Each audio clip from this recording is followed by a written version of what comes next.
సరే 2 రోజులు 3 రోజులు నేను కూడా చూస్తాను. ఎందుకంటే వాస్తవానికి తిరువూరుకి సంబంధించి 3-4 సార్లు ఇలాంటి వివాదాలు వచ్చినప్పుడు ముఖ్యమంత్రి గారికి ఉన్న బిజీ షెడ్యూల్ వల్ల మీద దృష్టి పెట్టలేకపోతున్నారు అని తెలిసిన తర్వాత నేను 4 నెలల క్రితం మాట్లాడాను. ఆ 4 నెలల తర్వాత ఆ రోజు నేను చిన్ని గురించి ఏవైతే అడిగానో ఏ ప్రశ్నకి సమాధానం లేదు. చిన్నిని ఈ రోజైనా అడుగుతున్నా, నేను అడిగిన ప్రశ్నకి ఏ ప్రశ్నకైనా సమాధానం ఉందా? సో మీరు కేసినేని చిన్ని గారిని ఢీకొంటున్నారు, భవిష్యత్తులో రాజకీయంగా ఇబ్బంది పడతారేమో శ్రీనివాస్ గారు. ఢీకొనటం, రాజకీయంగా ఇబ్బంది పడటం ఇవన్నీ ఊహాజనితమైన పదాలండి. ఇప్పుడు ఎవరి స్థాయిలో వాళ్ళకి ఇబ్బంది వచ్చినప్పుడు, సమస్య వచ్చినప్పుడు స్పందిస్తారు. అవును. ఈరోజు అమెరికా లాంటి ఒక పెద్ద దేశంతో ఇరాన్ లాంటి ఒక చిన్న దేశం ఢీకొంటుంది. అవును. కాబట్టి ఆత్మగౌరవానికి, అస్తిత్వానికి సంబంధించిన ప్రశ్న వచ్చినప్పుడు అది ఆ పోరాటం ఎంతవరకైనా చేస్తాం. సో దేనికైనా సిద్ధంగా ఉన్నారు కొలికిపూడి శ్రీనివాస్ గారు. తన ఆత్మ గౌరవానికి భంగం కలిగేటువంటి విషయంలో ఎక్కడ వెనక తగ్గరు, వాళ్ళు ఎవరైనా సరే, సొంత పార్టీ నాయకులైనా సరే. నేను చంద్రబాబు నాయుడు గారి నాయకత్వంలో పనిచేస్తున్నాను. చంద్రబాబు నాయుడు గారు, లోకేష్ గారు ఎమ్మెల్యేగా అవకాశం ఇచ్చారు. కానీ మీరు ఎంపీ గారి నాయకత్వంలో కూడా పనిచేయాలి కదా, మీకు ఎంపీ ఆయనే కదా ఏ నియోజకవర్గాలకి. ఎంపీ గారి నాయకత్వంలో ఎప్పుడు పనిచేస్తామంటే ఎంపీ సమన్వయంతో పనిచేసినప్పుడు పనిచేస్తాం. అంటే మిమ్మల్ని కాకుండా ఇంకెవరైనా ఎంకరేజ్ చేస్తున్నారా నియోజకవర్గంలో? వారానికి ఒక ఆయన్ని తీసుకొస్తాడు, నెలకు ఒక ఆయన్ని తీసుకొచ్చి ఈయనే వచ్చి ఎన్నికలు అభ్యర్థి అని చెప్తాడు. ఇప్పటికి 5-6 అయిపోయారు. ఓకే. కాబట్టి నెలకు ఒకళ్ళని తీసుకొస్తారు. ఆ కమెడియన్స్ కూడా ఒక నెల తర్వాత 2 నెలల తర్వాత అర్థం అవుతుంది, అరే మనల్ని కూడా కామెడీ పీసులు చేస్తున్నారని.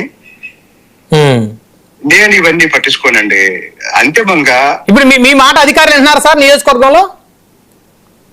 బ్రహ్మాండంగా. ఓకే, అక్కడే ఇబ్బంది లేదు మీకు, అక్కడ ఎవరో అధికారులు మీ మాట వినొద్దు అని ఎక్కడ ఆదేశాలు లేవు? ఒకటండి, అధికారులు వినటం అనేది ఏంటంటే నిబంధనలకు విరుద్ధంగా చట్ట వ్యతిరేక పనులు నేనేం చేయను. ప్రజల నుంచి నా దృష్టికి వచ్చే ఏ సమస్యనైనా సంబంధిత శాఖ అధికారికి పిలిచి గాని ఫోన్లో గాని నేను తెలియజేసినప్పుడు అధికారి స్పందిస్తారు. దానికి సంబంధించి అవకాశం ఉన్నంత వరకు చర్యలు తీసుకుంటారు. ఓకే, అది సాధారణంగా జరిగేదే. సో అయితే మొత్తానికి ఫైనల్ గా మీరు ఏం చెప్పదలుచుకున్నారు ఈ విషయంలో?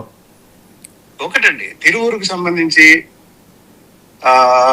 బయట ఉండి ఇష్టం వచ్చినట్టు మాట్లాడే వాళ్ళకి తిరువూరులో ఏం జరుగుతుందో తెలియదండి.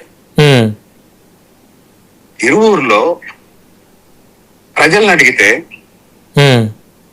కొలికిపూడి శ్రీనివాసరావు ఎలా పనిచేస్తున్నాడు, కొలికిపూడి శ్రీనివాసరావు ఏంటి అనేది స్థానిక ప్రజలు చెప్తారు. 4 నాయకులకి వాళ్ళ పేకాటకి ఇబ్బంది అయినంత మాత్రాన, వాళ్ళ ఇసుక మాఫియాకి ఇబ్బంది అయినంత మాత్రాన, వాళ్ళ రేషన్ మాఫియాకి ఇబ్బంది అయినంత మాత్రాన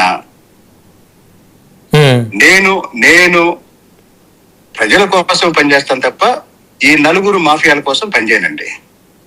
కాబట్టి కేసినేని చిన్ని గారికి కూడా నేను చెప్పేది అంటే ఎంపీ అంటే మెంబర్ ఆఫ్ పార్లమెంట్. అవును. అంతేగాని ఆయన దాన్ని ఏం చేశాడంటే ఎంపీ అంటే ఎం అంటే మట్టి, పి అంటే పేకాట చేశాడు. ఎంపీ గారా? ఇప్పుడు ఎంపీ కేసినేని చిన్ని ఎంపీ అంటే ఎం అంటే మట్టి, పి అంటే పేకాట. ఓకే. కాబట్టి నేను చెప్పేది ఏంటంటే నా నియోజకవర్గంలో ఎవరు జోక్యం చేసుకోవటానికి వీల్లేదు.